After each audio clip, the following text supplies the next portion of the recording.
Hey, glad you arrived on time and didn't miss your train. I'm Daniel, and today I'm going to compare the 3 different Ticket to Ride city versions from Days of Wonder. Most of you watching right now might already know the original Ticket to Ride board game and maybe even some of its many expansions. In order to allow players to experience shorter games, Days of Wonder released 3 small, more portable versions. Each of them takes place in a popular city during a certain time period. Ticket to Ride New York, London, and their newest iteration, Amsterdam. But what are the differences between them and which one is right for you? If you enjoyed live from underneath a rock for the last 16 years and you don't know what game I'm talking about, listen up. Ticket to Ride is a pretty simple yet engaging gateway game. The goal is to connect different locations on the game board by claiming train routes that run between them. You do that by playing the appropriate cards and earn points for the number of claimed tracks, their length, and for completing predetermined routes called tickets. The 3 small boxes I'm going to compare offer the same experience as the base game, in a smaller scale with an average game length of 10 to 15 minutes, and each version provides a unique twist on the gameplay due to its own map and special scoring mechanic. So without further ado, let's take a look at them, shall we? Ticket to Ride New York has, like all of these more compact versions, fewer vehicle pieces than the original game and a smaller map. In addition to that, the map has a vintage look to it, it's thinner than the others, vertical, and doesn't include a scoring track. Instead, players use a good old score pad to keep track of their points. The vehicle pieces in this version are what you'd expect from a game taking place in the 1960s in New York City: taxis.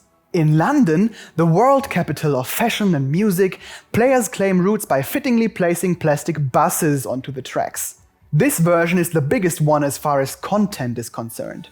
It comes with 68 vehicles and a large horizontal map.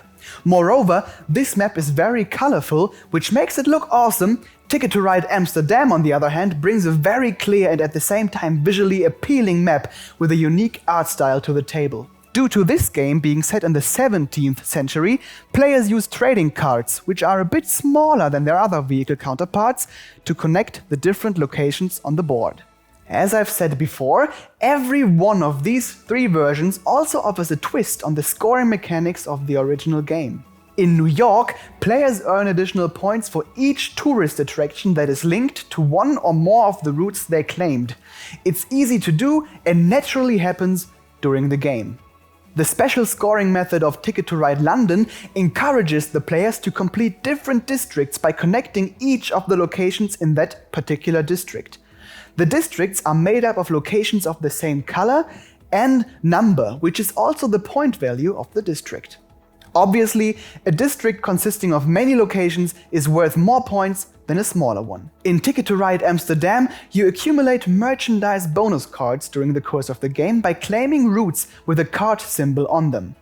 At the end, each player counts the number of merchandise bonus cards they collected and gains points, depending on their relative position. In a 4-player game, for example, the one with the most merchandise bonus cards gets 8 points, the next one 6, and so on. As expected, all of the 3 smaller versions offer a unique experience different from the base game. The version set in New York seems to be the one most similar to the original, because its new scoring mechanic isn't as complex and impactful as the others. So, if you just want a shorter Ticket to Ride experience without many changes, this is the one for you. With London, you get the biggest and most intriguing version.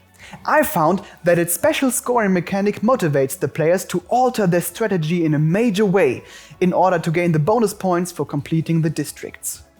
And finally, Ticket to Ride Amsterdam stands out the most due to its aesthetics.